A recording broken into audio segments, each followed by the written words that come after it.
parce qu'elle avait reçu les espions avec bienveillance. Vous savez, par la foi, la prostituée est devenue une femme normale. Et que dirais-je encore, car le temps me manquerait pour parler de Gédéon, de Barak, de Samson, de Jephthé, de David, de Samuel et des prophètes, qui par la foi vainquirent des royaumes, exerçaient la justice, obtinrent des promesses, fermaient la gueule des lions, éteignirent la puissance du feu, échappaient aux tranchants de l'épée, guéris de leur maladie, furent vaillants à la guerre, mis en fuite des armées étrangères. C'est quoi cette affaire? La foi? Par la foi? Et on est en train de crier terroriste, terroriste. Par la foi, on peut mettre en déroute les armées étrangères.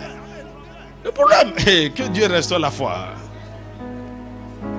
Il dit, des femmes recouvraient leur mort par la résurrection, par la foi. D'autres furent livrés au tourment et n'acceptaient point de délivrance. Ça, c'est encore une foi redoutable. Il n'accepte pas d'être délivré. Il veut mourir.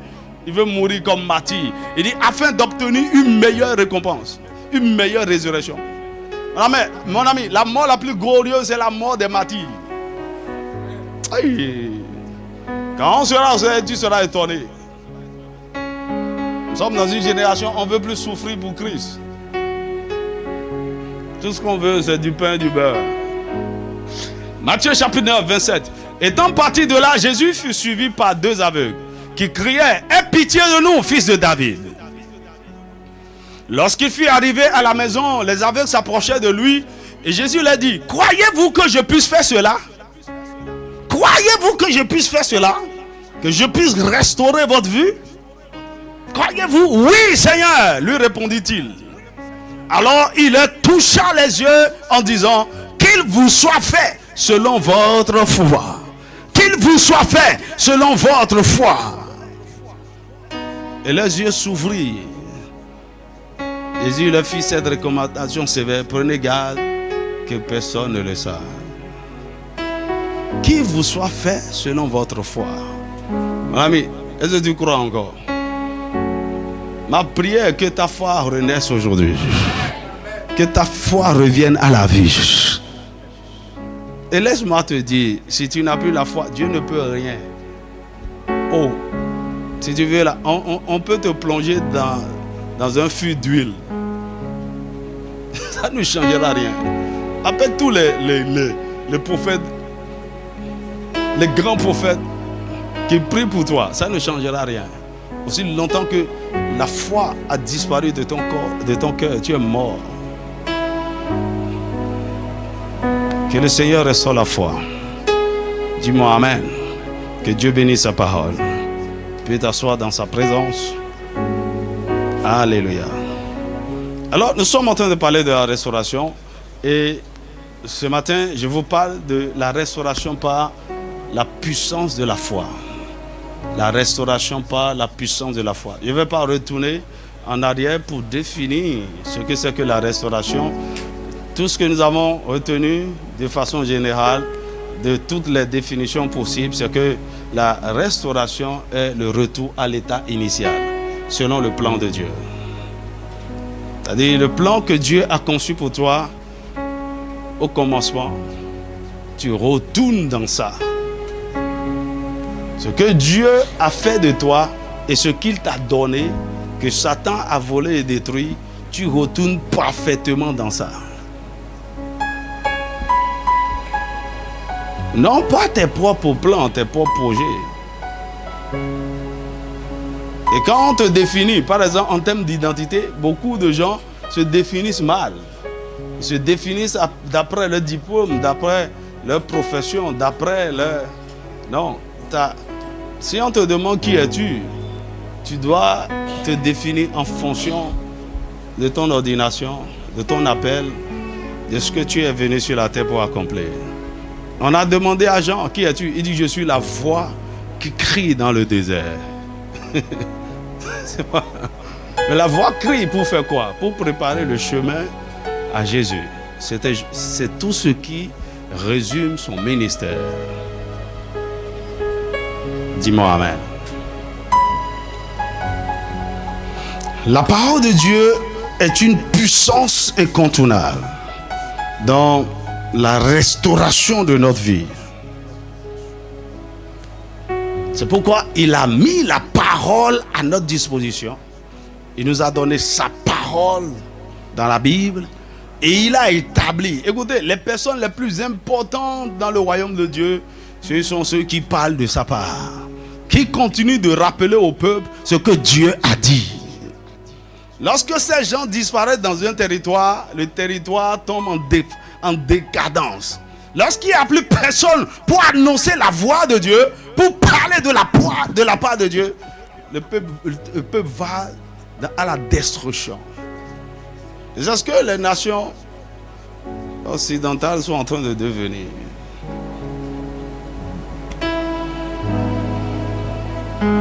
La parole de Dieu. Cette parole est puissante. Mais sans la foi, la puissance de la parole ne peut être libérée.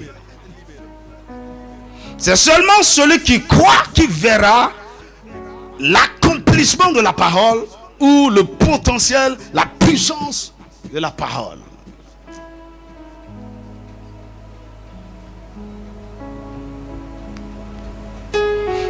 Dans Luc chapitre 1 verset 45, la Bible dit: heureuse celle qui a cru. L'ange parlait. L'ange a parlé à Marie. Et contrairement à Zacharie, Marie a cru. Elle a dit quoi? Qu'il me soit fait selon ta parole. Je ne sais pas comment une vierge peut tomber enceinte, mais je crois. Et à propos d'elle, la Bible dit quoi? Il dit: heureuse celle qui a cru. Parce que les choses qui lui ont été dites de la part du Seigneur auront leur accomplissement. Combien, peu importe combien, c'est pas logique, c'est fou, c'est... Comment une vierge peut tomber enceinte? Et le problème que nous avons aujourd'hui, c'est qu'il y a beaucoup d'enfants de Dieu qui ont entendu des paroles de Dieu, qui ont reçu des paroles de Dieu, qui ont mémorisé des paroles de Dieu, qui confessent des paroles de Dieu, mais ils ne croient pas à la parole. Ils ne croient pas.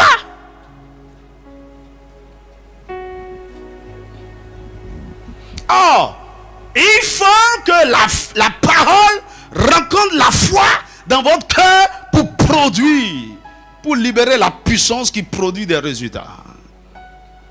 Hey. Donnez-moi Hébreux chapitre 4 verset 2.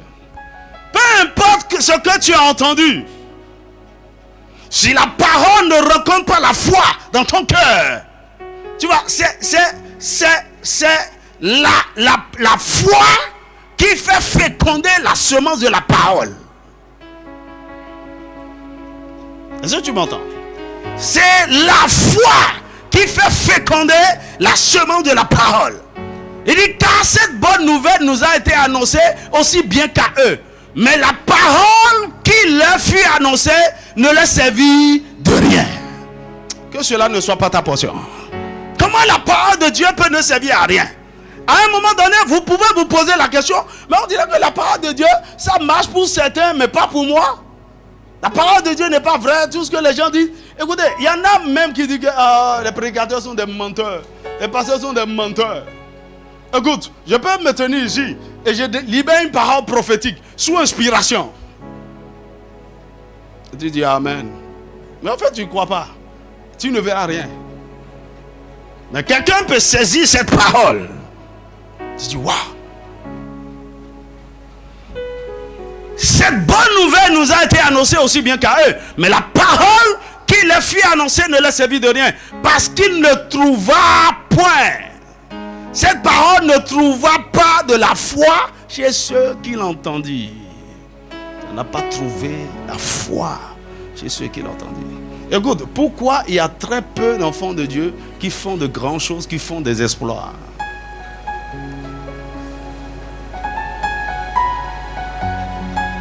Tu vois, je lisais un livre de Bishop David Oyedepo et un pasteur américain l'a visité et il faisait parcourir, il faisait visiter Canaan Land au pasteur. Le pasteur était étonné. Il dit mais comment non seulement la réalisation de ce projet, ok, et le maintien de ce projet depuis des décennies. Il dit, mais comment tu arrives à faire tout ça? Tu jettes toute une nation, toute une ville. Il dit, c'est pas la foi. Il dit, attends, tu parles de quoi? La foi que nous... Oui, mon ami. On n'a pas la foi. On n'a pas la foi. Tu vois que la foi, c'est pour avoir à manger. La foi, c'est pour te marier. La foi, tu gaspilles la foi. Tu gaspilles le potentiel de la foi. Dis-moi un vrai amen. Si c'est juste pour manger, faire truc là, il faut quitter l'église. Les gens n'ont pas la foi de l'autre côté, ils ont ces choses. C'est pourquoi le mandat de la mission de l'aigle, c'est quoi? Restaurer la foi et annoncer les mystères du royaume. C'est pourquoi il m'a enseigné tellement sur ce sujet. Restaurer la foi. On ne croit plus. On ne croit plus. Regarde la condition de l'église dite évangélique là. Ça c'est un thème je n'aime plus ça. Je n'aime pas ça. Et ici là, on n'est pas église évangélique. Il ne faut plus jamais répéter ça. On est à la nation des fils de Dieu manifestés. Nous sommes une famille des aigles, des visionnaires. L'église évangélique quoi? Écoutez, je vais vous dire bientôt, on va arrêter même de faire les cultes les dimanches. L'église c'est pour ça? C'est pour ça? Non. Quand la vision va prendre corps, l'église c'est un centre de formation. Et pour attends, Rehoboth City, ça vient bientôt.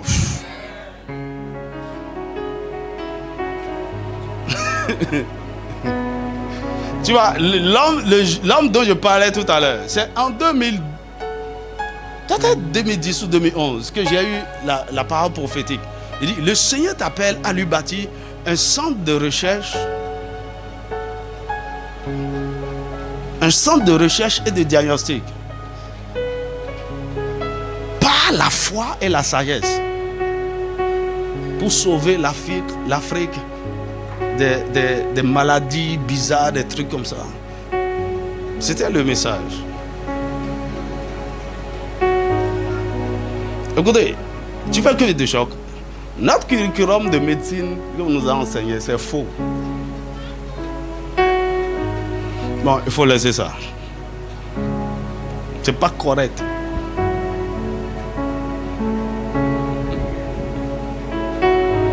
Et vous savez quoi? Tout ce que vous pensez avoir comme connaissance aujourd'hui, dans peu de temps, ça serait obsolète. Totalement, dans tous les domaines. Il m'a dit en 2012, l'humanité est encore vierge. Et c'est là qu'il m'a envoyé dans la foi. Je dis, mais Seigneur, c'est quoi ça? Non, il y a un monde nouveau que Dieu veut créer par la foi. Mon ami, est-ce que tu es prêt à entrer dans cette aventure? La Bible dit que c'est par la foi que Abraham, le père de la foi, a été justifié. Et toutes les promesses que Dieu lui avait faites ont été accomplies. Autrement dit, Abraham était sorti destitué de la maison de son père. À 75 ans, il n'avait pas d'enfant, il n'avait rien, il vivait chez son père. Dieu lui a donné une parole. Sors de la maison de ton père, de ta patrie, vers le lieu que je te montrerai. Et quand il est sorti en obéissant à cette parole, cet homme est devenu le père de la foi. Il est devenu riche, puissant. Les promesses, tout ce que Dieu lui a annoncé, ça s'est accompli. Et il est devenu le père de tous les croyants. Quand tu seras au ciel, ta foi dépend de la foi d'Abraham. C'est le père de la foi. Il a été restauré dans sa destinée parce qu'il a cru en Dieu. Que dirons-nous de Job? Tu vois, voici cet homme. Vous savez pourquoi Dieu a restauré Job? Parce qu'il a gardé la foi. Dans toutes ses souffrances, contrairement à ses amis, Job, c'est vrai, il était ignorant par rapport à certaines choses. Il n'avait pas la révélation, par exemple, par rapport à la vie après la mort. Il manquait de connaissances par rapport à certaines choses. C'est pourquoi il parlait, et puis Quand Dieu l'a repris, après il dit, oh, vraiment, je suis désolé. Mais il y a une chose que Job n'a jamais fait. Il n'a jamais questionné l'amour de Dieu, la bonté de Dieu, la fidélité de Dieu. Sa femme lui a dit, maudit Dieu et meurt. Il dit, oh, femme insensée, comment pouvons-nous jouir, recevoir de ce Dieu ce qui est bien et rejeter le mal? Au milieu de toute sa souffrance, il n'a jamais abandonné. Écoutez, donnez-moi. Job chapitre 14. Verset 7 à 9. Job chapitre 14. Je vous ai dit, tu sais ce qui tue la foi de beaucoup de croyants. D'abord, les conditions dans lesquelles ils ont grandi. D'où ils sont venus. La souffrance qu'ils ont connue. La misère, la pauvreté. Et les souffrances qu'eux-mêmes ils ont vécues. Ils ont Dieu, c'est pas vrai.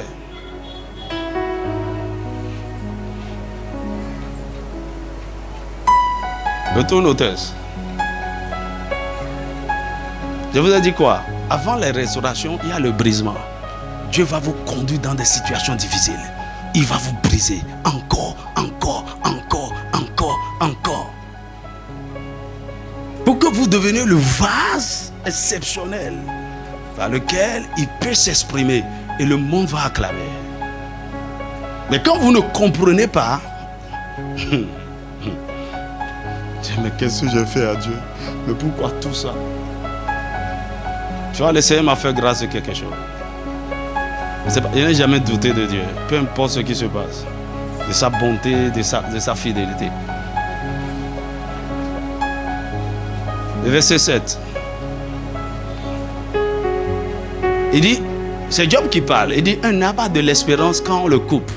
Il repousse, il produit encore des jetons. Donc, il se comparait à un arbre qui a été coupé. Mais sa racine est encore en terre. Dis-moi amen. Verset 8. Quand sa racine a vieilli dans la terre, il y a des moments comme ça. Sa racine a vieilli dans la terre. Il n'y a plus rien.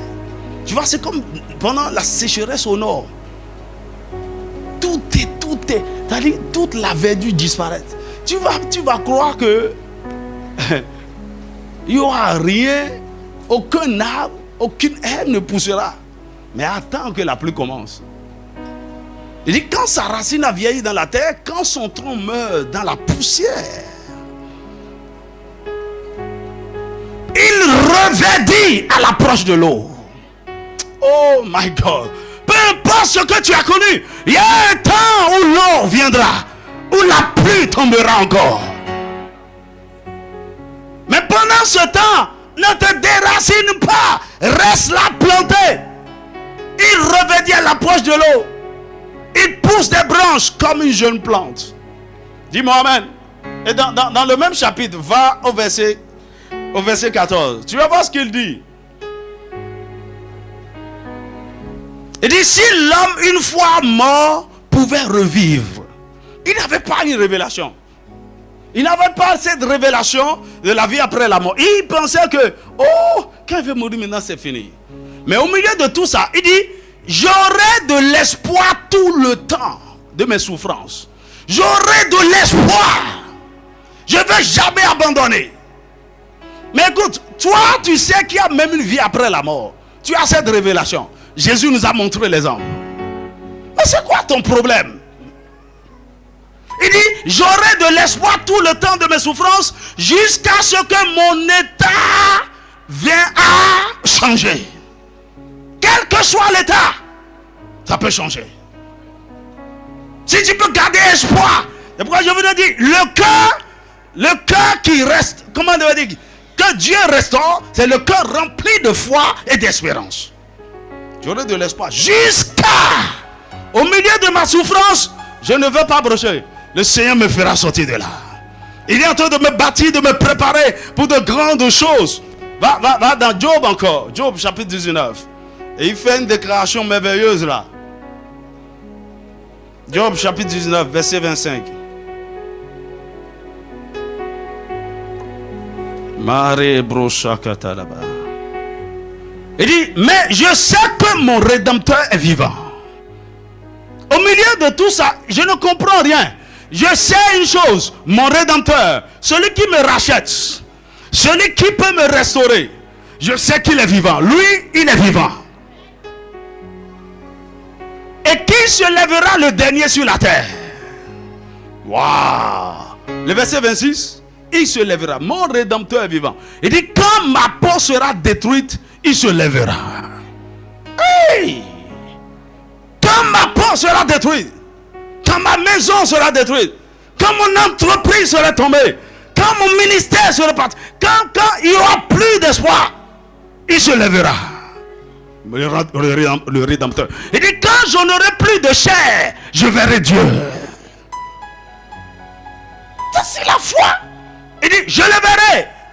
Et il me sera favorable. Mes yeux le verront. Et non ceux d'un autre. Mes yeux verront sa gloire. Mes yeux verront sa fidélité, son amour, sa bonté. Pas les yeux d'un autre. Dis-moi amen. Mon âme languit d'attente au-dedans de moi. J'attends patiemment. J'attends même impatiemment le jour où je le verrai. Et il va se glorifier.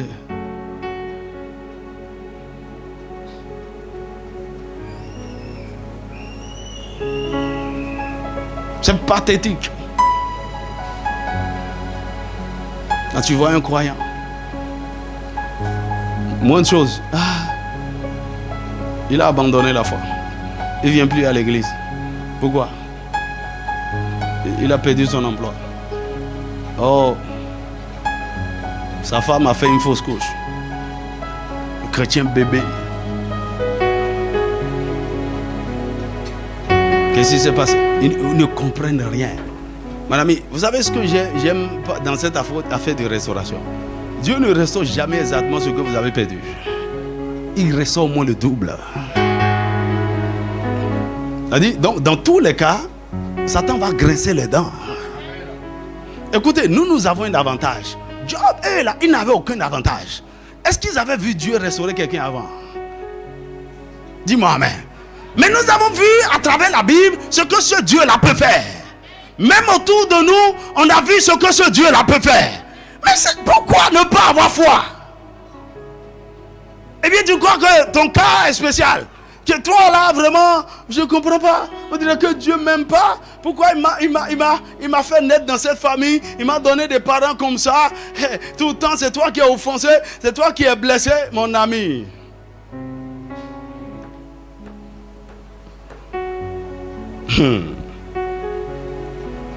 C'est la foi en la parole qui produit des transformations merveilleuses.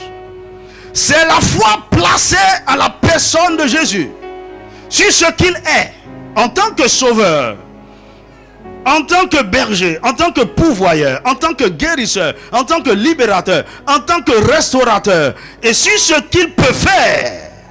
C'est-à-dire quoi? Sa puissance. C'est ça qui produit des résultats désirés. La foi. C'est bon, quand vous n'avez aucune rencontre personnelle avec Dieu, vous n'avez aucune révélation personnelle de lui, vraiment c'est terrible. Tu ne connais pas ce Dieu-là, tu sais même, tu entends parler de lui, La Bible nous dit que sans la foi, il est impossible d'être agréable à Dieu. Et la Bible nous dit aussi, de temps en temps, examinez-vous vous-même pour voir si vous êtes toujours dans la foi. Mon ami, parce que tu peux être dans la foi hier, aujourd'hui, tu n'es plus dans la foi. Certains problèmes peuvent enlever la foi de ton cœur. Et vous savez quoi? Certains succès apparents peuvent enlever la foi de votre cœur. Le jour où tu as commencé par toucher un peu d'argent, et puis de façon régulière, tu as au moins 600 000 francs le mois. C'est argent ça là. Si tu es un homme de foi, un homme de vision de 600 000, et ça tu as, et puis tu dis, bon, mon pain est beurré. Maintenant, tu n'as plus foi en Dieu pour la provision. Tu ne pries plus. Parce qu'en fait, tout ce qui te préoccupait, la raison pour laquelle tu priais, la raison pour laquelle tu allais à l'église, la raison pour laquelle tu servais, c'est pour que ces besoins-là soient pourvus. Maintenant que c'est pourvu, à quoi ça sert Et pourquoi parfois certaines personnes riches, c'est difficile de leur prêcher l'évangile. Parce qu'ils ont l'intelligence tordue, corrompue. Parce qu'ils croient que la vie ne se résume qu'à ça. Des possessions. Et donc parce que tu as un peu, tu dis ouais, on te voit plus à l'église. Tu commences à parler, ouais, allô, pasteur. Oh non, c'est le temps. Il faut continuer de prier pour nous. Tu vois, c'est la bénédiction de Dieu là qui nous embrouille comme ça.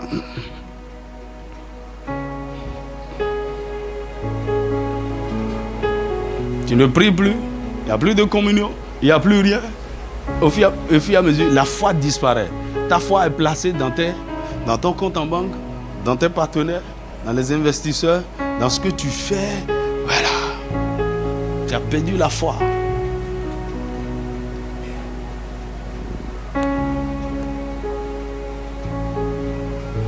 Mais ce qui détruit beaucoup plus la foi, c'est le temps de brisement, pas la souffrance. Or, c'est le meilleur moment où vous devez bâtir une foi solide.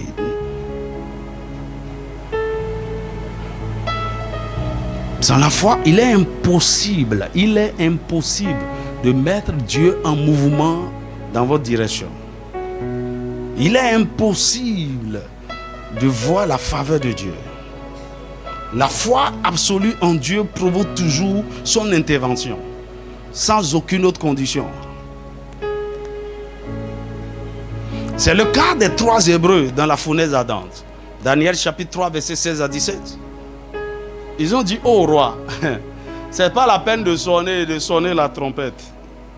Encore. Si tu sonnes encore, on ne va pas se procéder. On ne va pas adorer ton image.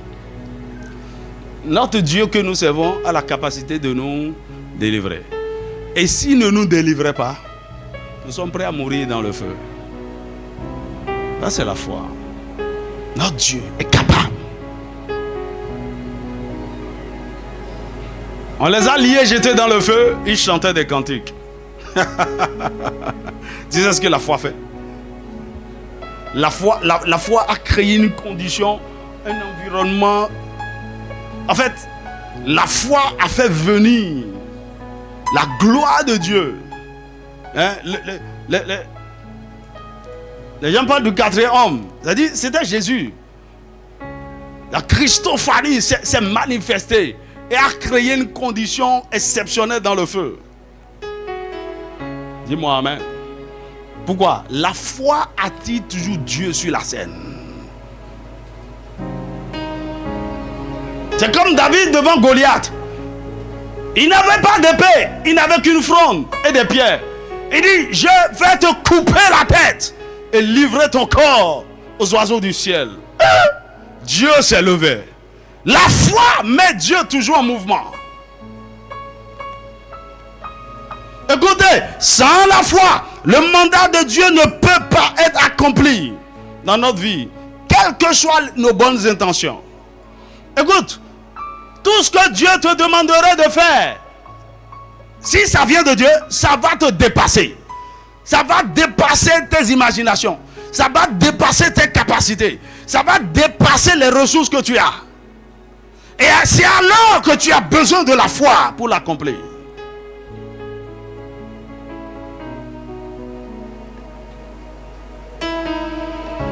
Tout ce que Dieu t'a appelé à faire, ça doit s'accomplir par la foi. C'est pourquoi, à des moments donnés, lorsqu'il voit que vous pensez que vous avez les ressources pour faire certaines choses, il vous retire les ressources. Ou bien tu vas, non, avec nos calculs, tout est bien, tout est... Et puis tu te mets au cœur de l'action. Il veut dégonfler ton orgueil. Parce que tu t'appuyais sur toi-même et tout. Mais je ne comprends pas, mais pourquoi les ressources? Madame, Dieu veut maintenant que tu bascules dans la foi. Pour qu'il pourvoie lui-même à la chose.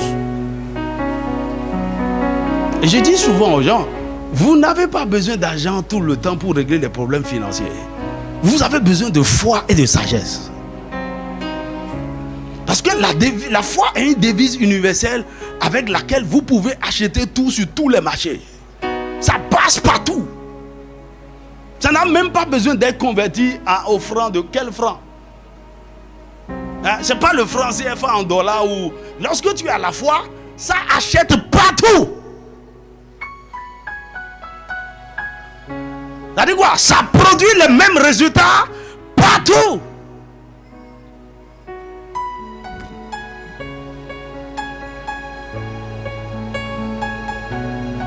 Écoutez, si vous avez la foi en place, premièrement, la mission de destruction de Dieu sur votre vie serait impossible.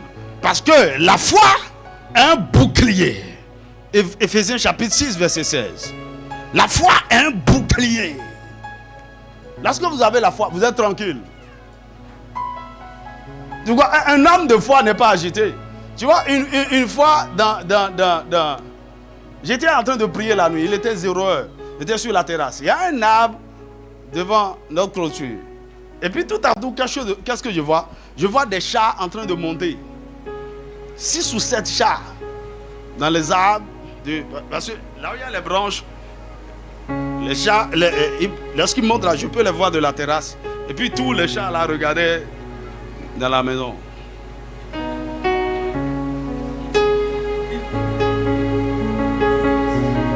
Si c'était toi, tu vas faire comment?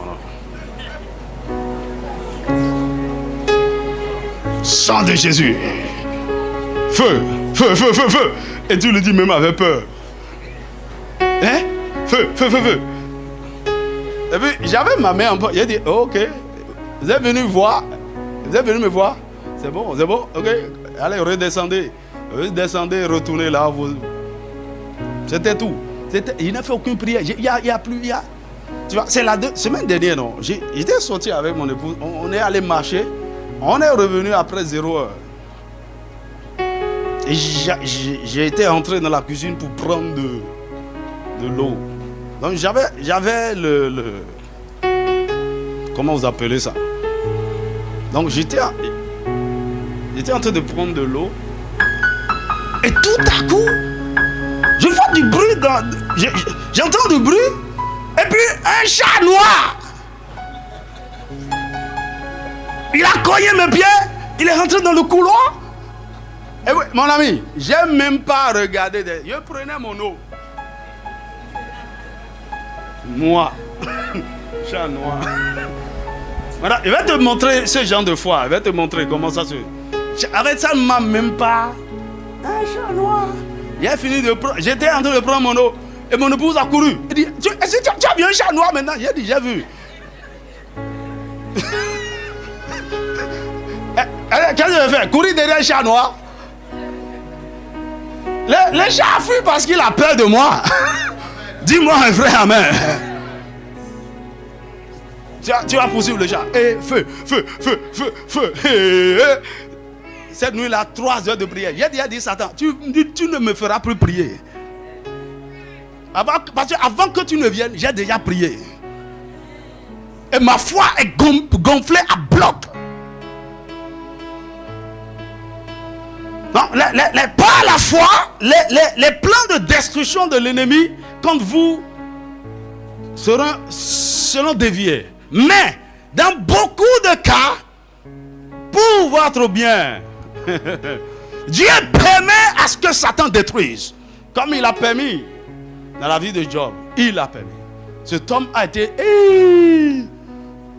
Mon ami, vous imaginez, mettez-vous un peu à la place de Job. Toutes ces entreprises ont fermé le même jour. Tout a coulé le même jour. Tous ces investissements le même jour. Tous ces enfants le même jour. Mais c'est quelle calamité ça?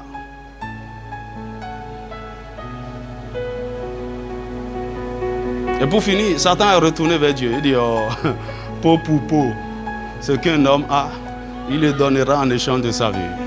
Ce qui est plus cher à cet homme, c'est sa peau. Laisse-moi toucher sa peau et tu verras comment il va te renier. Seigneur dit, ok, vas-y, touche sa peau, mais je ne donne pas le pouvoir sur son âme. Hey. Mais comment Satan peut livrer celui que lui-même il a qualifié d'homme intègre, juste, qui n'a pas son pareil dans tout l'Orient? comment il peut le livrer à la destruction. Pourquoi? Parce qu'il a le pouvoir de restaurer toute destruction. Mais ce qui rendra possible la restauration, c'est la foi. Mon ami, ma prière pour toi est que tu ne laisses pas Satan te détruire inutilement. C'est-à-dire, il t'a détruit et puis c'est fini, il n'y a plus rien à faire. Ça, tu as souffert gratuitement. Tu as souffert gratuitement. Tu crois que quoi? Toutes ces années-là de maladie, c'est pour rien? Dis-moi un vrai amen. 2007, ils m'ont empoisonné plusieurs fois. Tu vois, mon corps ne s'est pas encore déjà totalement rétabli. Mais je sais que ça arrivera. Un jour, je priais et dis, oh, tu sais ce que je suis en train de produire? Une onction de guérison rare. Une onction de guérison rare. Il dit, cette douleur est en train de constituer une onction. Et il m'a montré ça en vision plusieurs fois. Prions pour les malades. Prions pour les malades. Mon ami, ça ne peut pas venir sans la douleur, sans la souffrance. Pourquoi? Arrêtez de vous plaindre. Faites tout ce qui m'arrive. Mon ami, touche au concours au bien de ceux qui aiment Dieu. Est-ce que tu aimes Dieu? Pourquoi tu promènes les regards inquiets? Vraiment, mon ami, maintenant là, j'ai appris à me réjouir des souffrances.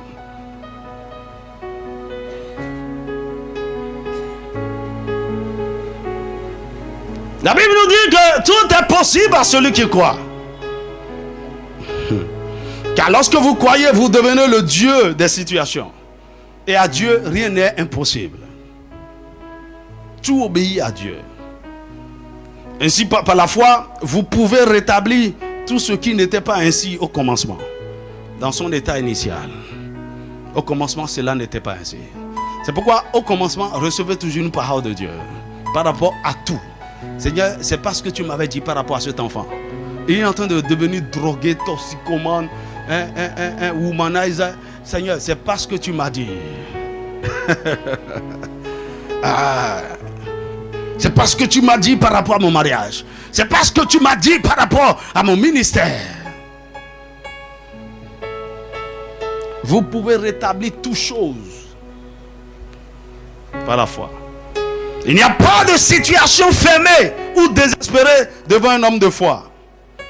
Il est un vainqueur permanent. Car tout ce qui est né de Dieu triomphe du monde. Et la victoire qui triomphe du monde, c'est notre foi. Écoutez, malgré que Sarah avait déjà dépassé la ménopause et Abraham la papapause.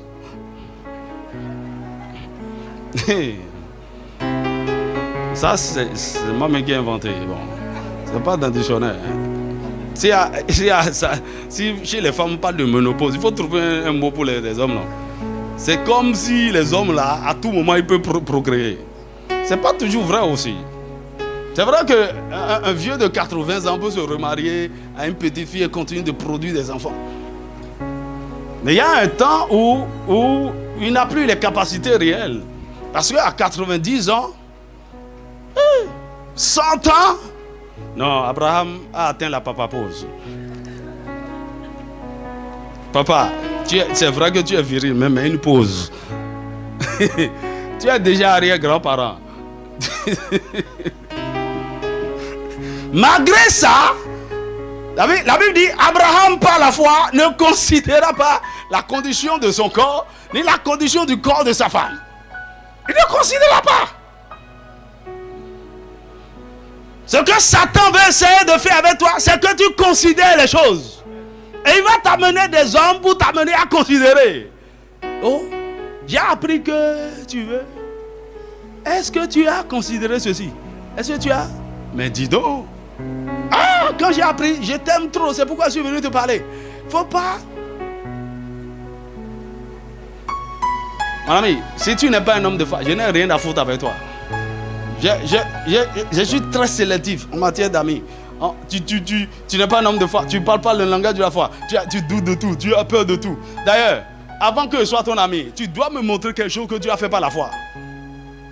Faut pas venir quelque chose que tu as fait par la foi, par la foi. On va démontrer ça, tester ça au laboratoire de Dieu que voici la foi. Ça a produit ça.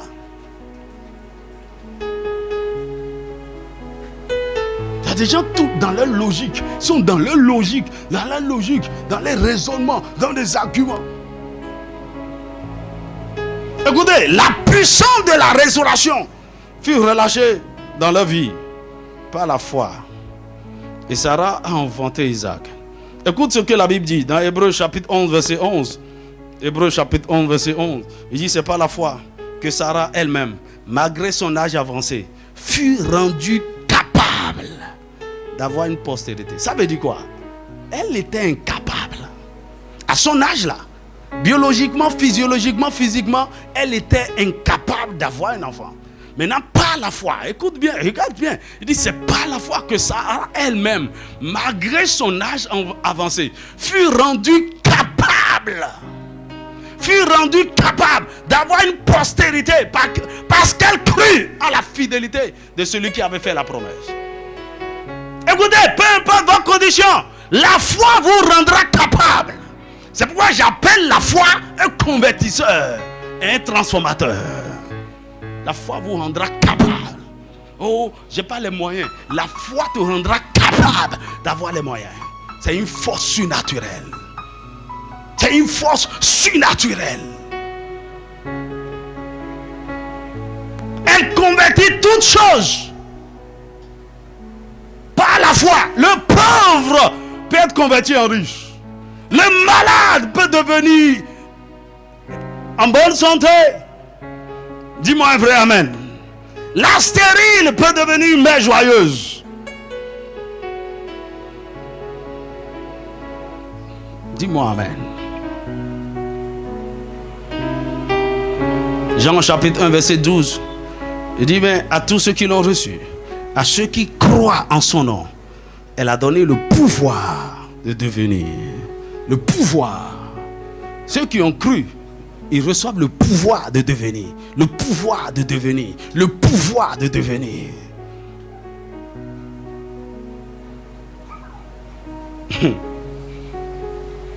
La foi transforme. Quand tu vois un homme de foi, c'est un homme en perpétuel devenir. Tout le temps, tout le temps, tout le temps.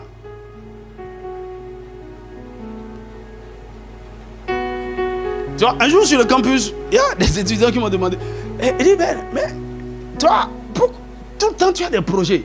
On va faire ceci, on va faire ceci, on va faire ceci. Tu te reposes pas. Un homme de foi ne se repose pas.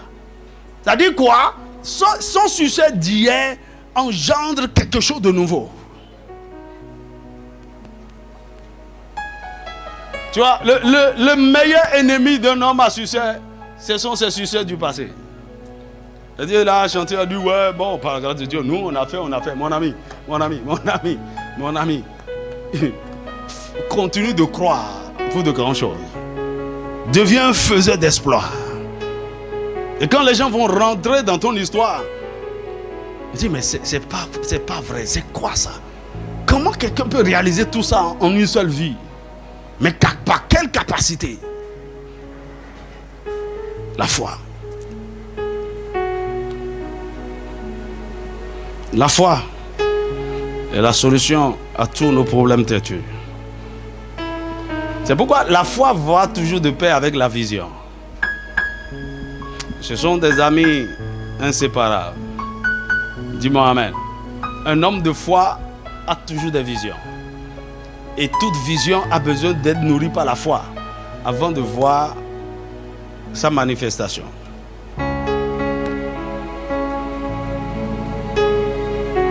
Écoute, avec la foi, nous pouvons changer notre histoire et changer le monde autour de nous. La Bible dit, ils ont vaincu des royaumes. Ils ont éteint le feu. Par la foi. Écoutez, commençons par avoir foi en notre nation. Commençons par avoir foi en Afrique. Je vous ai dit, pour les prochaines élections générales, il y a un surprise général qui attend tout le monde. Pourquoi? Actuellement, je reste focalisé sur les prophéties de Dieu sur le Bénin. Et non sur ce que la politique est en train de prédire. Non. Dieu a parlé sur le Bénin. Il a dit des choses. Et il a donné même des dates pour certaines choses. Mais bon, comment je vais regarder la condition? Il dit, oh, voyons ce qui se passe là. Vraiment, hein? Vraiment, hein? Mon ami, je préfère croire et mourir en croyant. Et dire, non, je change d'avis. Je m'étais trompé, mon ami. La Bible dit, il y a certains, ils n'ont pas vu ce en quoi ils ont cru. Mais ils sont morts par la foi. Et Dieu les a cités parmi les héros de la foi.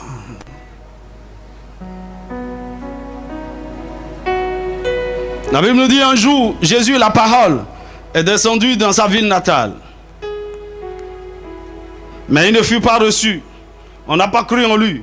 On voyait seulement le charpentier, fils de Joseph. Alors il ne pouvait opérer de grands miracles à cause de leur incrédulité. La Bible dit, Marc chapitre 6, verset 1 à 6, que Jésus s'étonnait de leur incrédulité. L'incrédulité de beaucoup de gens les maintient captifs dans leurs problèmes. Or, par la foi, vous pouvez changer le cours de n'importe quel événement. Vous pouvez devenir tout ce que Dieu a désiré dans son conseil pour vous. Vous pouvez avoir, posséder et accomplir tout ce que Dieu a préparé dans son plan pour vous. La foi est la clé passe-partout qui ouvre toutes les portes du miracle. Je prie que la foi renaisse dans ton cœur. Dis-moi un vrai amen. Quand tu regardes dans la Bible, tu vas voir comment la foi de la femme qui souffrait de la perte de sang l'a rétablie. Voici cette femme qui a souffert depuis 12 ans. La Bible dit, elle allait de médecin en médecin, mais son état s'empirait. Mais ce jour-là, elle a eu une foi redoutable. Elle est allée toucher le bord du vêtement de Jésus. Écoutez, dans ces circonstances-là, beaucoup de gens bousculaient Jésus. Beaucoup de gens cognaient Jésus. Quand bien même Pierre faisait le garde-corps, comme beaucoup de gens le font pour des pasteurs aujourd'hui. On dirait, mais ces gens-là, ils sont plus que des présidents. Hein. Homme de Dieu. C'est quoi ça? Le Gaston, il y a 18 protocoles. Même Dieu n'est pas aussi gardé au ciel. Il n'y a que quelques chérubins.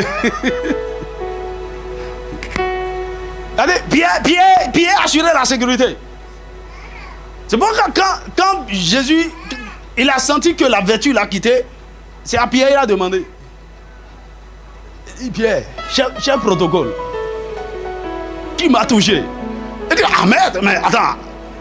Bon, je ne sais pas si c'est Thomas qui a laissé la faille là, mais là, je bloquais tout. Madame, rien ne peut arrêter un homme de foi. Et regardez cette femme, frêle, fatiguée, ayant saigné pendant 12 ans. Elle a encore la foi de se frayer un chemin à travers la foule, malgré l'interdiction, parce que selon la loi, elle était souillée. Elle a touché le bord de son vêtement. Jésus a dit, une force m'a quitté, mon ami. La foi puise de Dieu. Aïe, aïe, aïe, aïe, aïe. La vertu dont vous avez besoin, la foi puise ça de Dieu.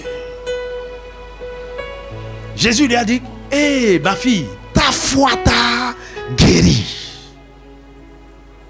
Ta foi t'a guéri. Qu'en est-il de ces deux aveugles? Jésus lui a dit, croyez-vous que je puisse faire cela? Il dit, maître, nous le croyons. Il dit, qu'il vous soit fait selon votre foi. Dis-moi un vrai amen. Dans Marc chapitre 5, verset 35 à 43, Jésus allait chez Jairus pour ressusciter ou bien pour guérir sa fille malade. La femme souffrant de la perte de sang l'a intercepté en cours de route. Il a donc perdu de temps avant d'aller chez Jairus. Et pendant qu'il allait, les gens sont venus de la maison de Jairus. Il dit, mais n'importune plus le maître, car ta fille est morte. Mais qu'est-ce que Jésus lui dit? Jésus lui dit, ne crains rien, crois seulement. Jairus dit, ok, je crois.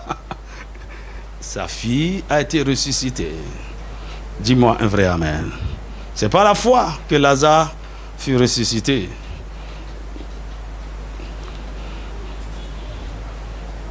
Il a dit à Marie, ne t'ai-je pas dit, si tu crois, tu verras la gloire de Dieu. La foi peut restaurer un corps en décomposition et ramener la vie à l'intérieur. Ça, c'est la restauration. Mais de quoi as-tu peur? Pourquoi tu pleures? Oh, mon mariage, mon ceci. Mon ami, que ta foi soit restaurée aujourd'hui. Par la foi, tout peut être restauré. La santé, le mariage, la profession, les finances, le ministère, vos affaires, vos rêves, vos visions, votre entreprise, tout est possible à celui qui croit. Mais pourquoi enregistrons beaucoup de défaites dans la vie des croyants, dans la vie de ceux qui sont censés avoir la foi? La première raison est que ces soi-disant croyants n'ont pas la foi. Comme il y en a beaucoup ici. Oh oui. Ils confondent la foi à, c'est pas, une sensation émotionnelle, une espérance, un assentiment mental, quelque chose de sensuel. Non. Beaucoup n'ont pas la foi. Confiance absolue en Dieu. C'est pourquoi, attendez qu'ils rentrent dans des problèmes. Vous allez savoir. Oh, tu seras étonné de ce qui sort de leur bouche, de leur attitude, de leur comportement. Il dit, la sœur là, je pensais qu'elle était spirituelle. Ça, c'était de la religion.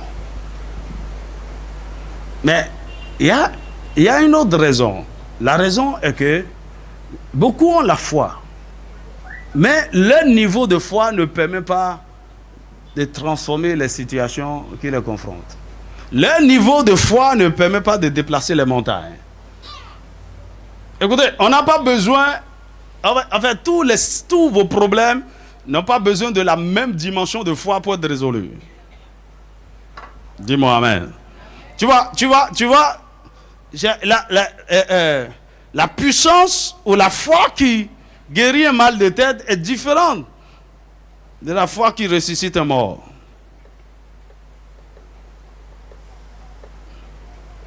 C'est toujours la foi, mais c'est différents niveaux de foi. Et donc, la raison pour laquelle beaucoup de gens n'arrivent pas à progresser, c'est parce qu'ils ont un petit niveau de foi et ils ne savent pas comment passer à une foi supérieure. Et c'est pourquoi je vous parle rapidement, on finit par là, de 4 niveaux de foi que vous devez rechercher lorsque nous parlons de la foi. Il y a d'abord la mesure de foi, la petite foi, la grande foi et la foi surnaturelle. Je répète, la mesure de foi, la petite foi, la grande foi et la foi surnaturelle. Parlant de la mesure de foi, dans Romains chapitre 12, verset 3, la Bible dit, par la grâce qui m'a été donnée, je dis à chacun de vous de n'avoir pas de lui-même une trop grande opinion, mais de revêtir les sentiments modestes selon la mesure de foi que Dieu a départie à chacun. Dis avec moi, mesure de foi. Mesure de foi que Dieu a départie à chacun. Alors, à la nouvelle, lorsque nous recevons Jésus, Éphésiens chapitre 2, verset 8, il dit, c'est pas la foi, c'est pas par la grâce que nous sommes sauvés, par le moyen de la foi. Cela ne vient pas de Dieu, cela ne vient pas de l'homme, mais c'est le don de Dieu. Il y a une foi, la foi salvatrice, la foi qui nous permet de croire en Jésus, c'est un don de Dieu, c'est surnaturel. Parce que c'est pourquoi, lorsque vous croyez, vous ne pouvez pas expliquer en fait ce qui vous est arrivé. C'est pourquoi un incroyant, quelqu'un qui a dit pendant plus de 50 ans, je suis un athée, tout à coup, il accepte Jésus. Qu'est-ce qui s'est passé? Il y a quelque chose qui n'était pas dans sa dimension qui est rentré en lui. Ça vient d'une rencontre. Lorsque la grâce de Dieu visite quelqu'un, c'est pour cette raison que nous devons intercéder beaucoup pour ceux qui n'ont pas Jésus. Pour que la grâce de Dieu les visite. Quand la grâce de Dieu les visite, leur cœur peut s'ouvrir et la foi peut entrer. Et l'incrédule, l'incroyant, le païen d'hier se lève un jour, il dit Jésus est Seigneur. Il dit, qu'est-ce qui s'est passé? Il a reçu la mesure de foi, le don de foi. Vous voyez? Et c'est cette mesure de foi qui nous permet d'être sauvés.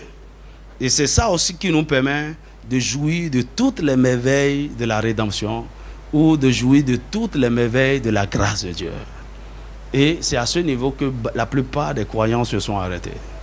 Ils croient en ce que Jésus a fait à la croix. Ouais, il a pris mes péchés pour que je sois pardonné, pour que je sois justifié. Tu crois, c'est vrai, tu es justifié, tu es pardonné. Il a pris mes maladies pour que je sois guéri. Tu crois, tu es guéri. Il s'est fait pauvre pour que je sois riche. Tu crois, tu peux être riche. Il a pris mes malédictions pour que je sois béni. Si tu crois, tu seras béni. Ok? Mais écoute-moi, c'est le niveau de foi des bébés. Des bébés. Et ces gens de croyants, ils aiment Matthieu 7,7. Matthieu 7,7, c'est le seul verset qu'ils connaissent. Ah bien, tu ne connais pas. Pour eux, avec ce niveau de foi, on ne fait que... Et ils aiment seulement la première partie. Le verset, ça a 3 parties. Hein. Demandez et vous recevrez. Ça s'arrête là. Cherchez là. Non. C'est trop compliqué. Cherchez quoi? Je demande. Seigneur, donne-moi ceci. Et pourquoi, tu vas voir, la plupart dans nos églises, on demande. Seigneur, donne. Seigneur, donne. C'est la foi des bébés. Mon ami, il y a une autre foi. On ne dit plus Seigneur, donne. Seigneur, donne-moi la grâce pour chercher. Je veux chercher moi-même pour avoir. Hey. Mais il y a d'autres qui peuvent passer encore de ce niveau et dire Seigneur, j'ai cherché des choses, j'ai trouvé. Maintenant, je veux dépendre de ta fidélité. Je veux maintenant frapper pour que toi tu ouvres. Donne-moi la grâce d'attendre jusqu'à ce que tu ouvres. Demandez. Et tout le temps, c'est le cœur de prière. Seigneur, donne-moi Marie, donne-moi ceci. Mon ami, à un moment donné, écoutez, ce type de foi-là, ça fonctionne pendant un temps. Dieu permet ça. Tu viens d'accepter Jésus. Et selon son plan, au bout de 3 ans, tu dois arrêter de demander. Mais depuis 23 ans, tu continues de demander.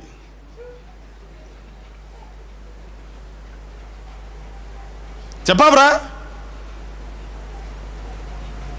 Tu vois, on fait ça avec les enfants, non? L'enfant, même à 5 ans, 6 ans, il y a certaines choses que tu ne lui donnes pas. Non? Va chercher. Va te servir. Toi-même fais. Je peux pas. Il faut te laver. Habille-toi. Tu commences par apprendre à l'enfant le sens de la responsabilité. On ne lui donne pas tout. Il vient un temps, c'est toi qui donnes à manger à l'enfant. Mon ami, mange. Il dit, maman, je ne peux pas. Mange. Si tu as vraiment faim, tu vas manger.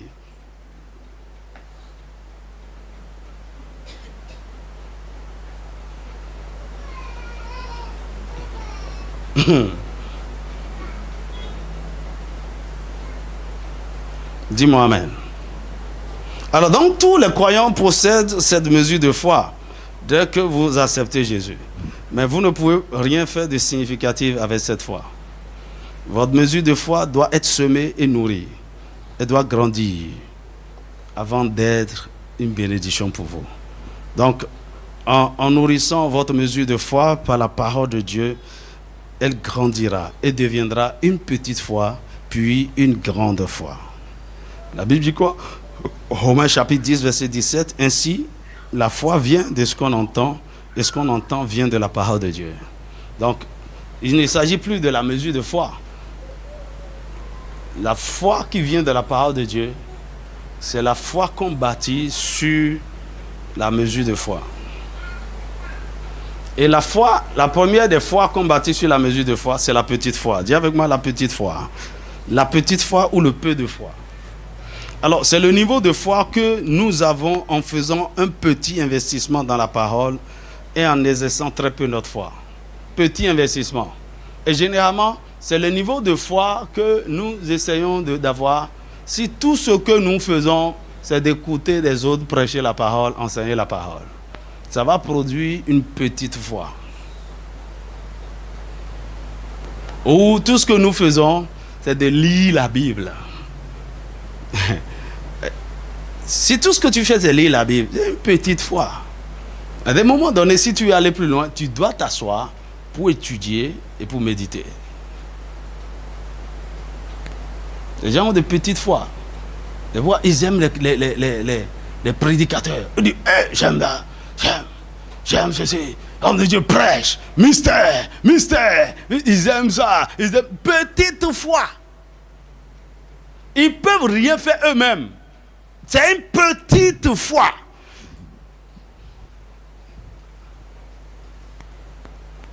Cette foi vient par l'étude, par l'écoute et l'étude et la méditation de la parole à un niveau superficiel.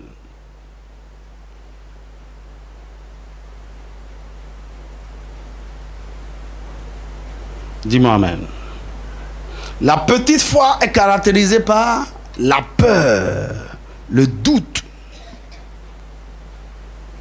et la confusion. Quelqu'un qui a la petite foi, la foi est là, mais au milieu de ça, la personne doute beaucoup, la personne a peur.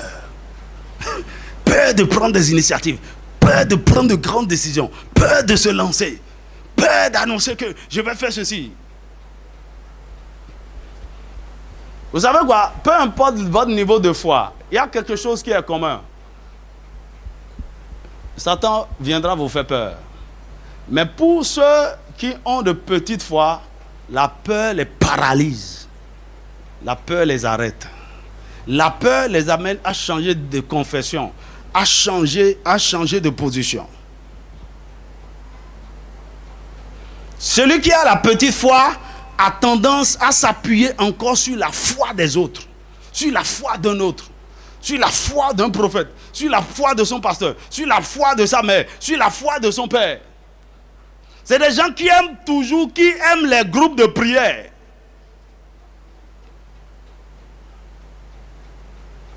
Ils n'arrivent pas à prier eux seuls. Ils aiment les livres où on donne des sujets de prière. Au nom de Jésus, tous mes ennemis tombez et mourrez. Tous les sorciers qui... Mon ami, ça vient de quoi même? Tu es en train de dire quoi? Tu es en train de faire une prière de combat et toi-même tu n'as aucune substance en toi. De confesser, je déclare.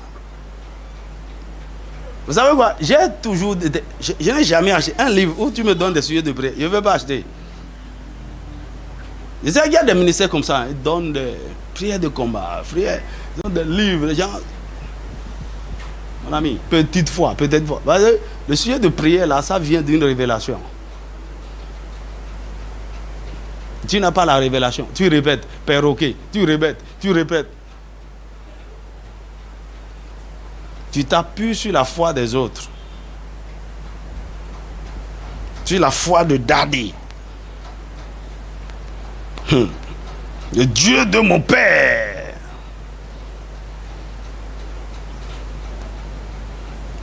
C'est pas ton Dieu.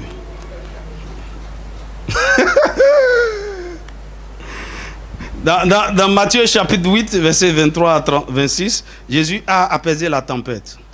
Et au verset 26, Jésus leur a posé la question, mais pourquoi avez-vous peur, gens de peu de foi? C'est ça, le peu de foi, il y a la peur. Ils avaient peur. Ah, Seigneur, nous allons périr. Quand bien même Jésus était là avec eux et dormait tranquillement, eux ils avaient peur. Gens de peu de foi, on a peur. Donc il y a des tempêtes, donc il y a des choses qui ne tournent pas, qui ne roulent pas comme on l'avait prévu. La peur nous envahit. Jésus aussitôt étendu la main, il lui dit, homme, par exemple, il y a le cas de Pierre dans Matthieu 14, verset 24 à 33. Jésus lui avait dit, il a dit, si c'est toi, maître, permets que je vienne, que je marche aussi. Il dit, viens. Et Pierre a commencé par marcher. Oh, en dehors de Jésus, la première personne qui a marché sur l'eau. Écoute, donc, puisqu'il n'avait pas une grande foi, il avait dit, voyant les vagues et tout, il eut peur. Il a commencé par sombrer. Heureusement, il a dit, oh maître, secoue-moi. Jésus l'a saisi et l'a tiré. Il lui a posé la question. Au verset 31, il dit, aussitôt Jésus étendit la main, le saisit et lui dit, homme de peu de foi, pourquoi as-tu douté? L'homme de peu de foi doute. Il doute de tout. Il doute. C'est vrai ça? Dieu peut lui parler directement. Il doute, il va douter, il va raisonner, il va argumenter. Avec la petite foi, vous ne pouvez qu'avoir de petits résultats. C'est pourquoi vous devez travailler sur vous-même et passer à la grande foi. Un jour, les disciples de Jésus étaient incapables de chasser un démon d'un enfant épileptique, alors que leur maître était absent. Peu de temps après, Jésus est venu libérer l'enfant. Et après, les disciples s'approchaient de lui et lui demandaient: pourquoi n'avons-nous pas pu chasser ce démon? C'est à cause de votre incrédulité. Il a dit Jésus, il a dit en vérité, si vous aviez de la foi comme un grain de sénévé, vous diriez à cette montagne: transporte-toi d'ici là, et elle se transporterait. Rien ne vous serait impossible. Il montre la dynamique de la petite foi. Ok, la petite foi doit être semée, arrosée et nourrie jusqu'à ce qu'elle grandisse. Comme le grain de sénévé. Tu vois, le grain de sénévé est une petite graine, c'est tellement petit. Mais quand on plante ça, ça devient un grand arbre.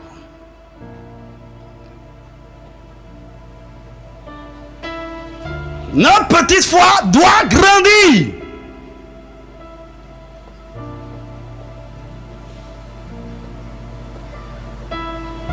Mon ami, je veux que tu sortes d'ici et tu commences par faire des choses par la foi. Oh, on va se donner certains exercices. Ça. Tu vois, il y a un pasteur qui faisait ça à ses disciples qui formaient. John G. Lake. Il parcourt les hôpitaux ou bien les gens qui sont malades dans les maisons. Il dit: oh, toi c'est ton cas ça.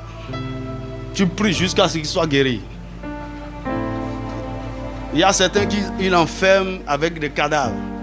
Ressuscite-le. On le ferme là, on enlève la clé. Et j'ai lu dans son histoire, avant qu'on te donne comme pasteur, tu dois guérir un certain nombre de malades, ressusciter un certain nombre de morts. C'est-à-dire, et parmi les malades, il y a tel nombre d'aveugles, tel nombre d'estropiés. Mon ami, il faut qu'on retourne là.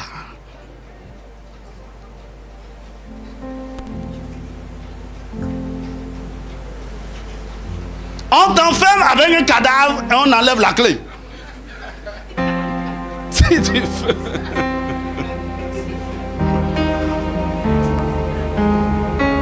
Là, tu fais 3 minutes et dis: hey, attendez, j'ai une révélation. Dieu a dit que c'est lui-même qui l'a pris. Il ne peut pas. Ok, demande à Dieu que tu n'es pas d'accord.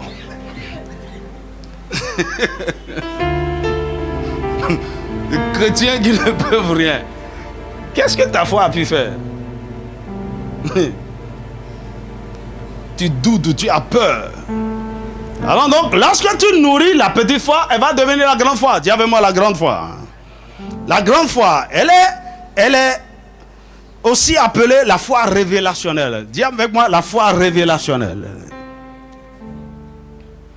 C'est le niveau de foi que vous suscitez par une révélation personnelle et profonde de la parole de Dieu. C'est le niveau de foi que vous réveillez, que vous atteignez par une révélation personnelle de la parole de Dieu. La grande foi est absolue et sans mélange. Elle s'appuie seulement sur la parole. Elle s'acquiert par un grand investissement dans la parole. Par des temps d'étude et de méditation et de prière profonde. Alors plus vous grandissez dans la révélation de la parole, plus votre foi devient de plus en plus grande. À ce niveau, vous pouvez déplacer n'importe quelle montagne. Rien ne vous sera impossible. Par exemple, Jésus lui-même a témoigné de 2 personnes qui ont manifesté une grande foi. Matthieu chapitre 8, versets 5 à 13. Alors, voici le centenier est venu voir Jésus pour qu'il vienne chez lui pour prier pour son serviteur malade. Alors, pendant que Jésus a décidé d'aller chez lui, le centenier dit: non, tu n'es pas digne de venir chez moi. Parce que je suis un officier, chef de sang. Il y a des gens qui sont sous moi, à qui je donne des ordres. Je suis aussi soumis à des autorités auxquelles j'obéis. Il dit: Jésus, tu n'as pas besoin d'aller chez moi. Reste ici, dis seulement un mot et mon serviteur sera guéri. Waouh! Dis seulement un mot. Jésus a dit quoi? Même en Israël, je n'ai jamais vu une aussi grande foi. Je n'ai jamais trouvé une aussi grande foi. Cet homme a eu une révélation par rapport à l'autorité spirituelle. Comment l'autorité fonctionne dans le règne de l'esprit. Dis-moi amen. En tant qu'officier, quand il donne un ordre, on exécute. Il a compris que Jésus était une autorité. D'accord? Et que tout lui est soumis, y compris les maladies. Donc il n'est pas obligé d'aller chez lui. Qu'il reste là et qu'il donne des ordres. Parce qu'il sait qu'il y a des officiers qui travaillent sous lui. Il a une révélation du ministère des anges. Il dit, lorsque tu vas donner un ordre, ceux qui sont sous toi iront guérir mon serviteur. Oh! Si tu dis, mais qui t'a enseigné ça? Comment? Et la Bible dit, aussitôt le serviteur fut guéri. Une grande foi. Le deuxième exemple de grande foi, c'est dans Matthieu toujours, chapitre 15, versets 21 à 28. La grande foi de la femme cananéenne. Au verset 28, Jésus lui a dit, femme, ta foi est grande. Oh, ta foi est grande, qu'il te soit fait comme tu veux. Et à l'heure même, sa fille guérie. Ta foi est grande. Mais comment cette femme a démontré la grande foi? Par quelle révélation? Vous connaissez bien l'histoire. Elle est venue d'abord derrière Jésus. Mais ma fille est tourmentée par le démon. Pardon. Guérie là. Ma fille est tourmentée. La Bible dit Jésus ne l'a pas calculé. Jésus ne lui a pas dit un mot. Même les disciples, tout le monde l'a ignoré. Hey. Tu fais ça à un béninois? Un maman béninois qui est venu chercher prière. Tu vas voir des choses sur les réseaux sociaux. Mais mieux, c'est pas fini. Hein? À un moment donné, les disciples disent, hé maître, mais cette femme fait trop de bruit derrière nous, il faut la renvoyer, chasse-la. Chasse-la. Elle était toujours persévérante. À un moment donné, Jésus s'est tourné maintenant. Il dit, écoute femme, je n'ai été envoyé qu'aux brebis perdues d'Israël. Parce que il n'est pas bon de donner le pain des enfants aux petits chiens. Je suis petit chien. Oh. Tu m'as méprisé, Maintenant tu me traites de petit chien. Il faut garder ta guérison. Voilà les pasteurs dont on parle. Jésus était en train de tester la foi de cette femme. Et là, elle a sorti quelque chose. Elle dit, maître, même les petits chiens mangent les miettes qui tombent de la table de leur maître. Et dit, femme, ta foi est grande. Va, ta fille est guérie. C'est quelle révélation? Lorsque vous cherchez quelque chose de la part d'une autorité, faites attention à l'état de votre cœur. Il ne faut jamais être offensé. Tu vois, c'est la révélation du cœur favorable qu'il reçoit. Tu vois, quand vous êtes orgueilleux, il y a des choses que vous n'allez jamais recevoir, ni de Dieu, ni des hommes qui ont la capacité de vous transmettre des choses. Parce que ils vont déployer des attitudes, parfois c'est intentionnellement, pour vous tester. Vous allez vous énerver. C'est quoi? Quoi? Il insulte même les gens. Il parle mal aux gens. Mon ami, il y a des choses, Dieu n'a déposé que dans certains individus pour toi. Écoute, la femme savait que il n'y a pas un hôpital qui guérit les démoniaques. La seule personne sur la terre à l'époque qui a la capacité de guérir une femme possédée, c'est Jésus. Elle va s'énerver pourquoi? C'est ce qui tue beaucoup dans nous, le cœur. Tu vois, quand tu pries même et Dieu n'exauce pas vite, tu es offensé. Et je suis en train de crier avec tous mes jeûnes, toutes mes prières que j'ai fait, mes sacrifices, mes semences. D'ailleurs, je ne donne plus à l'église. Comme si tu voulais acheter la guérison et la faveur de Dieu.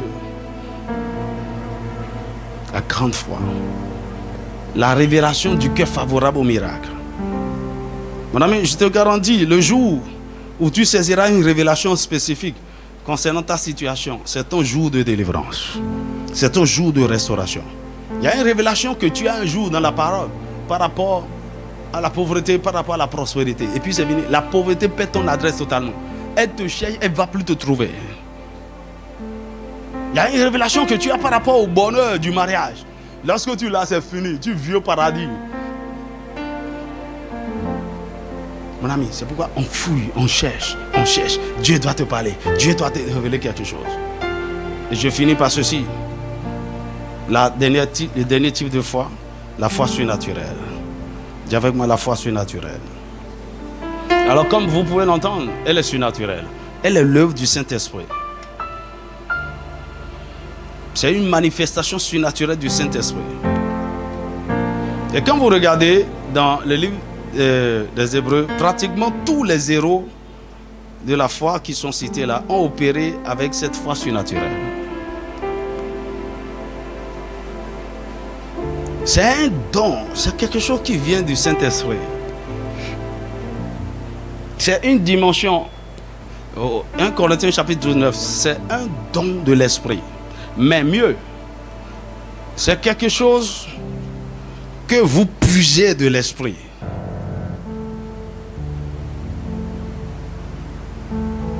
C'est une dimension de l'Esprit qui se manifeste par, en fait, selon Ésaïe 11:2, par l'esprit de force. L'esprit de force. La foi surnaturelle. C'est le niveau de foi que l'apôtre Paul appelle l'esprit de foi. L'esprit de foi. 2 Corinthiens chapitre 4, verset 13. 2 Corinthiens 4, 13. Il dit, et comme nous avons le même esprit de foi qui est exprimé dans cette parole de l'Écriture, j'ai cru, c'est pourquoi j'ai parlé. Nous avons le même esprit de foi exprimé dans cette parole. J'ai cru, c'est pourquoi j'ai parlé. Nous aussi, nous croyons. Et c'est pour cela que nous parlons. L'esprit de foi. Jésus opérait constamment sous cet esprit de foi. Avec la foi surnaturelle, vous aurez des résultats surnaturels. Et les gens seront émerveillés de vos actes. C'est pourquoi on dit de Jésus, il fait toutes choses à merveille. C'est quoi cette autorité? Veux-tu être guéri? Oui, sois guéri. Que veux-tu que je fasse pour toi? Que je vois, que je découvre la vue. Vois. Dis, oh homme, étends ta main. Cet homme qui a la main desséchée. Étends ta main. C'est guéri. Tu vois, quand vous avez l'esprit de foi, vous ne priez plus. Vous parlez et les choses arrivent. Ah, vous parlez et les choses arrivent. Cette dimension de foi s'obtient essentiellement par une dimension, comment on va dire, par une communion profonde avec le Saint-Esprit. C'est dans l'intimité avec le Saint-Esprit que il y a cet enfantement. Il vous communique l'esprit de foi.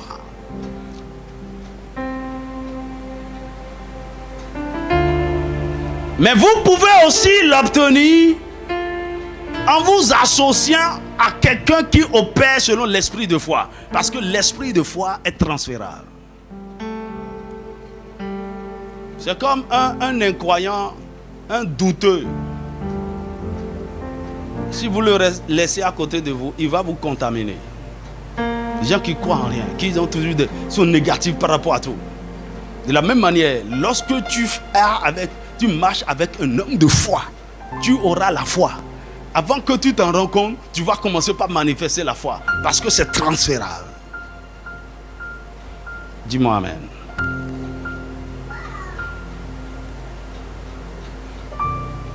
Alors, qu'est-ce qui caractérise l'esprit de foi? Premièrement, c'est un esprit qui parle. Et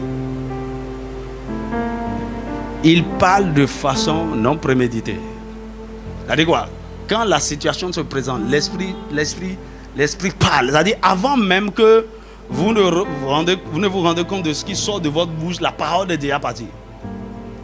Et tu comprends de quoi je viens de parler? C'est pas quelque chose que vous avez, bon, je vais parler. La situation vient, la parole de foi est libérée en même temps. Tu vois, quelqu'un fait une confession négative sur toi. Ah, hey, mon frère,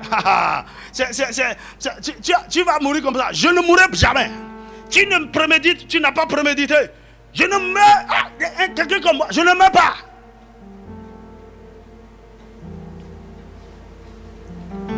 Il y a un ami qui allait chercher femme quelque part dans une maison. Et l'oncle de la femme l'a attaqué la nuit. C'est un sorcier. Et le lendemain, il est allé dans la maison. Et il a vu l'oncle. Il a salué du oncle. Il dit, hey, tu es courageux. Hein? Tu cherches la guerre. Il m'a dit, aussitôt quand il a dit ça, il dit, j'aime la guerre. Mon père est un guerrier. Et moi-même, aïe! Comme tu es venu la nuit dernière, le monsieur a commencé par trembler. La parole de foi. Donnez-moi quelque chose. Non, Luc chapitre 21. Luc chapitre 21, verset 15. Si vous êtes déjà rentré dans cette dimension, vous allez comprendre facilement ce que je suis en train de dire. Il y a des situations qui vous confrontent. La parole sort. Ça n'arrivera pas. Oh, il est mort. Jamais. Il ne peut pas mourir. Cette parole annule ce qui est la confession négative. C'est pourquoi n'acceptez jamais que les gens fassent des déclarations négatives sur vous. Répliquez en même temps. Répliquez devant eux. Annulez la parole. Il dit, car je vous donnerai une bouche et une sagesse à laquelle tous vos adversaires ne pourront résister ou contredire. Il y a un texte, Jésus lui a dit, lorsqu'on vous convoquera au tribunal, on vous accuserait, ne réfléchissez par rapport à ce que vous allez dire. L'Esprit du Seigneur vous communiquera à l'instant même ce que vous allez dire. Ça, c'est l'esprit de foi. Quelqu'un qui opère dans l'esprit de foi, tu n'as pas besoin de préparer quelque chose. Tiens-toi là seulement. Tiens-toi là. Je n'ai pas préparé comment ce que je vais dire, mon ami. Tu as la foi, tiens-toi là. La sagesse va parler. Oh, je vais à une interview, je vais rencontrer des investisseurs. Je ne maîtrise pas trop le dossier. Mon ami, tiens-toi là, laisse-les parler. Toi-même, tu seras en train de t'écouter et dire, hey, c'est moi qui parle, Ça là, ça c'est d'où? C'est quelle sagesse ça? L'esprit de foi. Ça ne vient pas de vous, ça vient de la banque du Saint-Esprit. Une sagesse surnaturelle. Et dit, puisque nous avons le même esprit de foi, c'est pourquoi nous parlons. C'est pourquoi une personne qui a la bouche fermée, sa destinée sera fermée.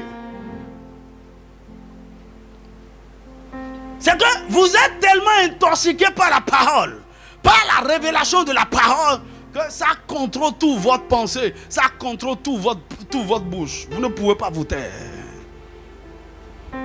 La deuxième chose.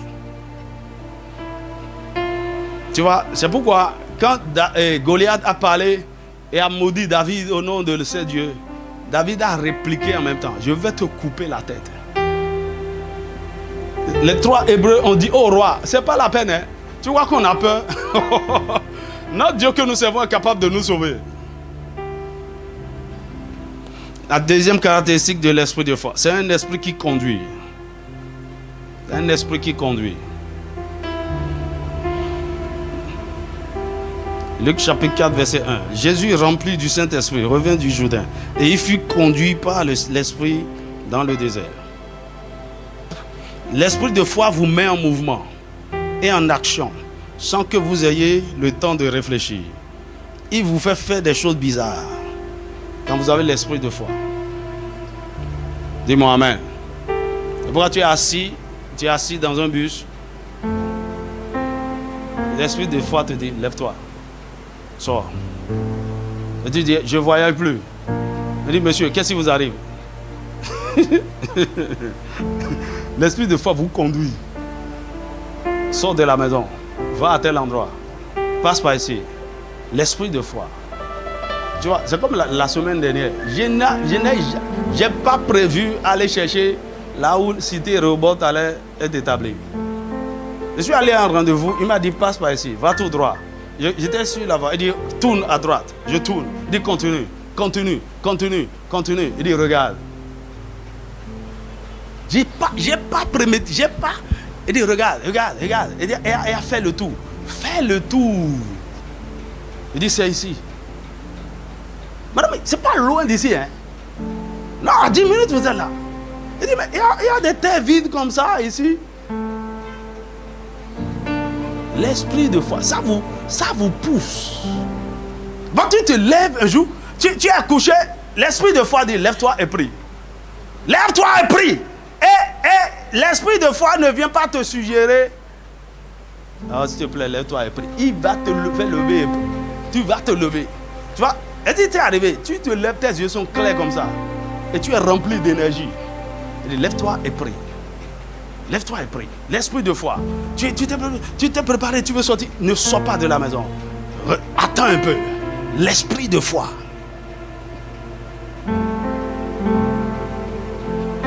Hey, quand tu opères, les gens me disent, mais c'est pas vrai.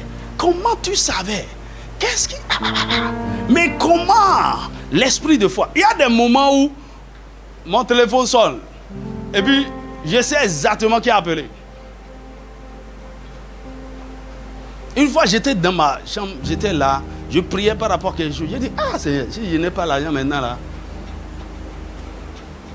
Et puis, j'ai entendu la sonnerie. Et l'esprit m'a dit, quelqu'un t'a amené l'argent. Et puis, Zoé a dit, hé, quelqu'un te cherche. Quand elle a dit le nom de la personne, je voulais douter. Seigneur, là, il ne veut pas amener l'argent.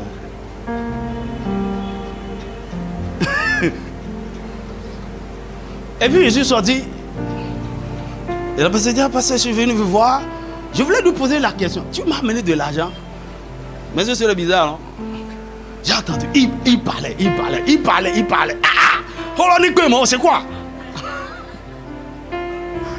Il posait ses problèmes. Il faut prier, il faut prier. Ah, il a prié. J'ai dit comment? Et elle a fini. Et il dit, pasteur, ah, je vous ai amené ceci. Et ça m'a dit de faire une semence. Ouh! Il a dit l'esprit de foi. Tu marches bien. Hein? Mais ce qui m'a fait mal dans cette affaire, quand j'ai eu l'enveloppe, il m'a dit, tu ne touches rien dedans. C'est pas pour toi. Tu l'envoies à telle personne. Il a dit, tcho. En fait, j'avais exactement ce dont j'avais besoin. Il m'a dit, faut pas toucher. Et quand Dieu parle comme ça, ça veut dire qu'il y a d'autres provisions qui arrivent. Il ne faut pas résister. L'esprit de foi, il vous conduira à faire des choses bizarres. Mais une fois, j'ai simulé l'esprit de foi. Sachant qu'il n'y a pas d'argent sur mon compte, je suis allé à EcoBank. J'ai mis ma carte, j'ai tapé. Il n'y a rien. Je suis allé même au guichet. Et Dieu fait faire retrait. J'ai signé. Ici, c'est dans les rangs. Et le monsieur, vous attendez de l'argent? Il dit oui. Il dit, oh, c'est pas encore arrivé. Il dit, oh, c'est pas encore arrivé. Ok, c'est pas. Il dit, mais. Ah bah.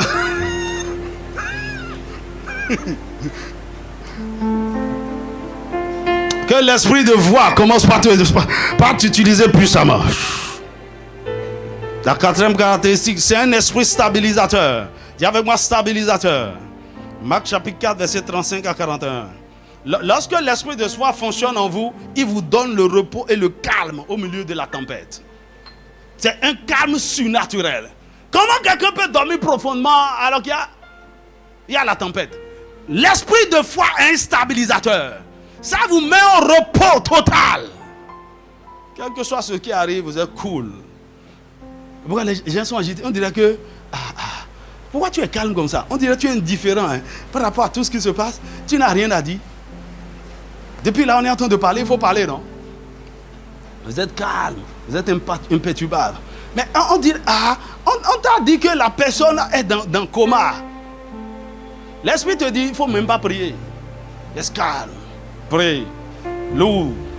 Tu as un repos et une assurance inhabituel, c'est surnaturel. Tu ne peux pas expliquer.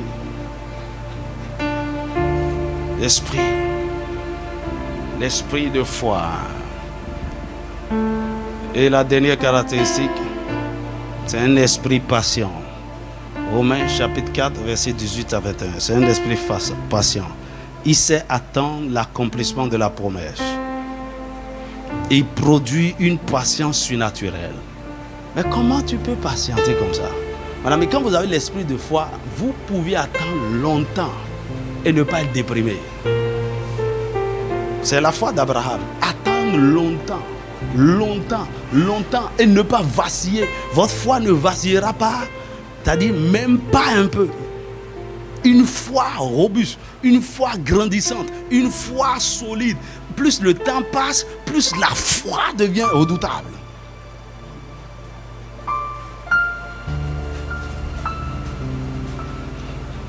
Bien-aimé, tu opères avec quel niveau de foi? Aide-moi à demander à ton voisin. Et assure-toi qu'il te répond. Tu opères avec quel niveau de foi? Oh mon ami, c'est facile, non? J'ai décrit les niveaux de foi. Toi me disais, ah non, ça là, moi là, je suis mesure de foi. C'est pas un péché, non? Maintenant grandis. Il dit, ah, moi, je suis au niveau de la petite foi. Ok. Ah, de temps en temps, je fais des basculements dans la grande foi et je reviens à la petite foi. Il m'est arrivé aussi de faire une incursion une fois dans la foi surnaturelle. Mais ça m'a fait peur et puis j'ai reculé. Tu dois savoir là où tu es et savoir le travail que tu dois faire. Écoutez, pour grandir dans la foi, il y a un prix à payer. Pour grandir dans la foi, il y a un prix à payer, il y a un sacrifice. Tu dois t'asseoir. Ce n'est pas des chrétiens yo-yo-yo. En fait, tu n'as aucune discipline spirituelle, tu n'as aucune organisation, tu te lèves quand tu veux, tu dors quand tu veux, tu manges comme tu veux. Mon ami, lorsque tu veux grandir dans cette dimension de foi, tu dois contrôler tes appétits à ces 3 niveaux. Tu dois contrôler ton appétit par rapport à la nourriture. Tu dois contrôler ton appétit par rapport au sommeil. Tu dois contrôler ton appétit par rapport au sexe. Même si tu es marié. Ce n'est pas tous les jours, tu es en train de grimper les gens. C'est quoi ton problème? Il faut prier. Tous les jours tu manges. La foi surnaturelle se génère par le jeûne. Tu dois jeûner. Que le Seigneur te fasse grâce. Incline ta tête là où tu es, commence par lui dire merci. Nebrasota, nebrakata. Nebroshakatara. Le Seigneur va te faire grâce. Il m'a dit ceci.